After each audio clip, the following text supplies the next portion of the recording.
Hello बच्चों, आज का इम्पोर्टेंट टॉपिक है Mahatma Gandhi and the nationalist movement. आइए इस चैप्टर के सबसे इम्पोर्टेंट क्वेश्चंस को देखते हैं।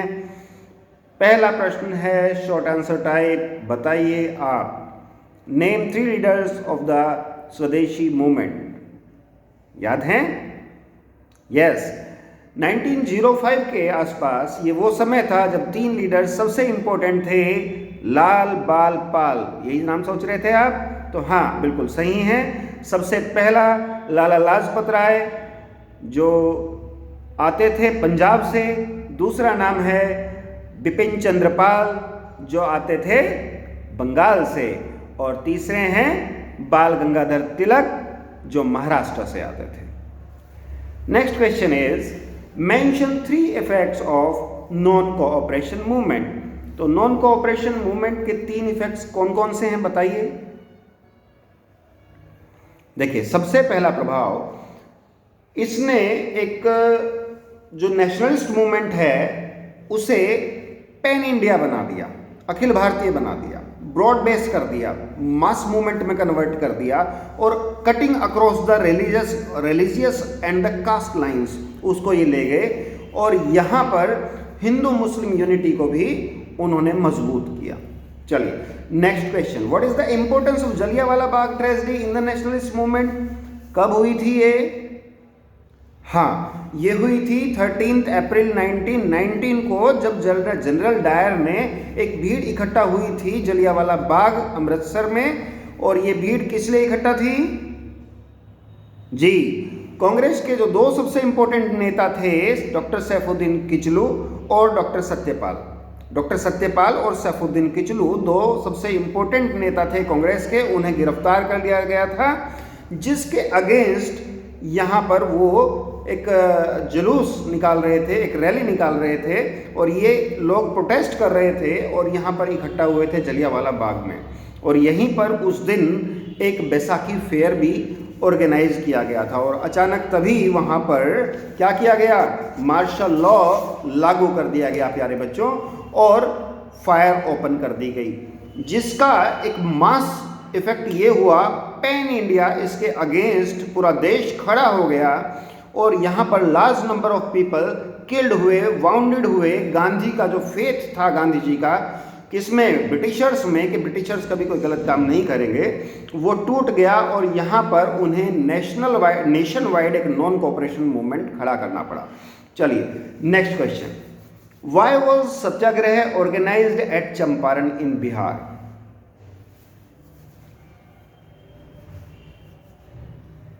तीन सबसे पहले आंदोलन गांधी जी के कौन से थे, पता है? बता सकते हो?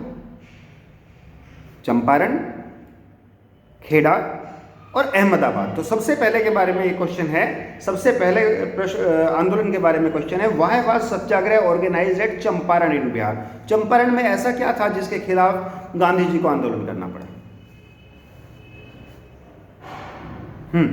तो यहां पर चंपारण में एक बहुत ही गलत, एक फार्मर्स के अगेंस्ट एक पॉलिसी चलाई जा रही थी, जिसका नाम तिनकठिया व्यवस्था था। तिनकठिया जो व्यवस्था थी, ये सिस्टम, तिनकठिया सिस्टम क्या था ये? इसमें पीजेंट्स को कंपेल किया जाता था कि way after a particular time अपने खेत का एक निश्चित हिस्सा इंडिगो प्लांटेशन के लिए अशोर करें, और इसके लिए एग्री की जो पीजेंट है वो विलिंग नहीं थे बहुत ज़्यादा। कारण क्या था? सबसे पहले तो इंडिगो प्लांटेशन के बाद में उतने एरिया की जहाँ पर प्लांटेशन की जाती थी, प्रोडक्टिविटी घट जाती थी। दूसरा, जो प्लांटेशन होती थी उसका जो प्रोड्यूस होता था उसका भी एक बहुत अच्छी कीमत उन्हें नहीं मिल पाती थी। ज़्यादातर जो प्रॉफिट था इंडिगो प्लांटेशन का, वो मिलता था मिडलमैन को, जो ब्रिटिशर्स के साथ मिलकर काम करते थे। ठीक है, तो इसका बहुत ज़्यादा बेनिफिट पीजेंट्स को नहीं था, इसी वजह से पीजेंट्स नहीं चाहते थे कि ये इंडिगो प्लांटेशन वो करें। तो 1917 में गांधी जी ने एक सत्याग्रह किया चंपारण में, और ये इंडिगो कल्टीवेटर्स के प्रति जो ऑपरेशन हो रहा था ब्रिटिशर्स के द्वारा, उसके खिलाफ था। और यहाँ पर उन्हें फोर्स किया जाता था कि वो ग्रो करें इंडिगो को और अपने particular area of the land पर, और उसको एक फिक्स्ड प्राइस पर ही वो बेच सकते थे प्लांटर्स को। तो यहाँ पर इस उनके एफर्ट्स के वजह से यहाँ पर एक इंक्वायरी कमीशन बैठाया गया, और ये जो 3 कठिया व्यवस्था थी, 3 कठिया सिस्टम था जिसमें कि फोर्सिबल कल्टीवेशन ऑफ इंडिगो कराया जाता था, बेटा अब ये अबोलिश कर दिया गया। चलिए अब मुझे बताइए कि what led to the civil disobedience movement. Civil disobedience movement क्यों चलाना पड़ा गांधी जी को?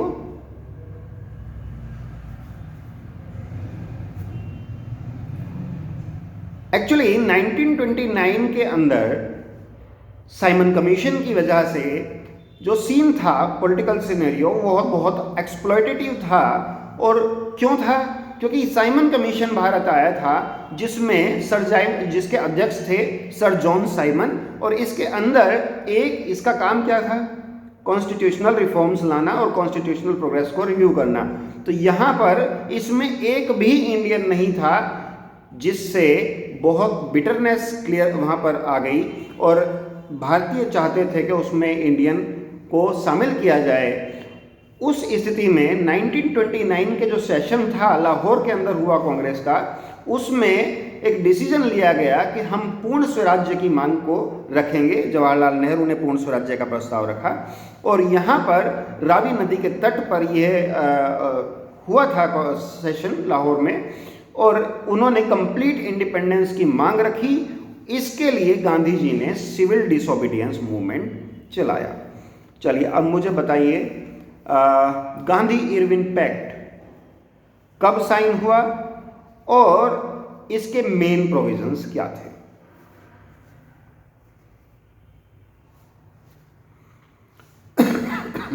सॉरी, गांधी इरविन एक्ट 1931 में साइन हुआ। इसके जो मेन टर्म्स थे वो थे including immediate release of all political prisoners. सभी जो पॉलिटिकल प्रिजनर्स हैं जिनके ऊपर कोई वायलेंस का मुकदमा नहीं चल रहा है, उन सभी को इमीडिएटली फ्री किया जाएगा, नंबर 1। दूसरा, रेमिशंस ऑफ द फाइन्स, जितना भी फाइन किसी के ऊपर लगाया गया है उसे हटा लिया जाएगा। तीसरा, return of the confiscated land, जो लैंड कॉन्फिस्केट कर दी गई है किसी भी वजह से, उसको वापस दे दिया जाएगा। और लीनियंस बिहेवियर किया जाएगा उन लोगों के, उन गवर्नमेंट एम्प्लॉयज के प्रति। थोड़ा सरकार नरम रवैया अपनाएगी, उन्हें सरकारी सेवा में वापस ले लेगी जिन्होंने इस आंदोलन के चलते अपनी सरकारी नौकरियां छोड़ दी थी। इन रिटर्न इसके बदले में कांग्रेस ने क्या किया? तो कांग्रेस एग्री कर ली कि वो अब सिविल डिसोबीडियंस मूवमेंट को डिसकंटिन्यू कर देंगे और यहाँ पर सेकंड राउंड टेबल कॉन्फ्रेंस में भाग लेंगे। चलिए अब नेक्स्ट क्वेश्चन हम देखते हैं। क्वेश्चन है, why did the Congress, next question हम ले लेते हैं, कुछ इंपॉर्टेंट क्वेश्चन देखते हैं। Yes, name the members who constituted the cabinet mission. With what main objective was it sent to India? Cabinet mission के 3 मेंबर्स थे, सर स्टीफर्ड क्रिप्स, एवी Alexander और पाथिक लॉरेंस। और इसका जो मेन ऑब्जेक्टिव था वो यह था कि फैसिलिटेट करना है transfer of power to Indians, to enable the Indians to form a suitable government, ताकि भारतीय लोग अपने लिए एक सुटेबल गवर्नमेंट चुन सकें और उनको ट्रांसफर ऑफ पावर उसको किया जा सके। चलिए अब मुझे बताइए, what is meant by the Rowlatt act? What provisions of the act caused wide spread political agitation? Rowlatt act enabled the government to imprison any person without trial and conviction in a court of law। यानी कि बिना किसी व्यक्ति को बिना किसी मुकदमा चलाए, केवल शक के आधार पर उस पर कोई राजनीतिक, यदि उसने ब्रिटिश साम्राज्य के विरोध में कोई भी राजनीतिक उस विरोध किया है तो उस आधार पर और केवल शक के आधार पर भी इवन उसको गिरफ्तार किया जा सकता है और उसको 2 इयर्स तक इम्प्रिजनमेंट विदाउट ट्रायल किया जा सकता है। इसके खिलाफ तो यहाँ पर आंदोलन शुरू हुआ। रॉलेट एक्ट के बारे में कहा जाता था न दलील न अपील न वकील, means no trial at all. तो यहाँ पर इस प्रकार उसको इम्प्रिजन किसी भी व्यक्ति को कर सकती थी गवर्नमेंट। तो गवर्नमेंट के पास बहुत ज़्यादा रिप्रेसिव पावर आ गई थी और इसके विरोध में नॉर्थ इंडिया में, वेस्ट इंडिया में life came to an standstill और यहाँ पर shops shut down, schools close down और यहाँ पर जो प्रोटेस्ट है वो पर्टिकुलरली इंटेंस थी पंजाब में और इसकी वजह से ही बाद में वहाँ पर जलियांवाला बाग मैसेकर भी हुआ। चलिए और कोई क्वेश्चन देखते हैं।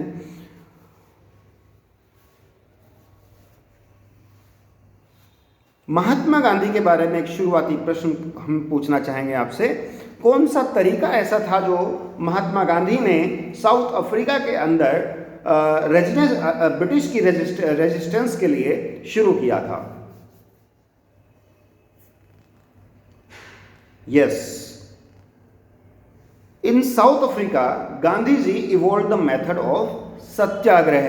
सत्याग्रह का अर्थ होता है सत्य का आग्रह करना, यानी कि पैसिव रेजिस्टेंस हम कह सकते हैं इसको। Satyagraha was based on the twin principles of truth and non violence. इसमें for him satyagraha was a way of life, a spiritual and the moral force. He said that with the power of Satyagraha, truth is bound to win ultimately. So, next question. Why did Gandhi ji call off the non-cooperation movement in 1922?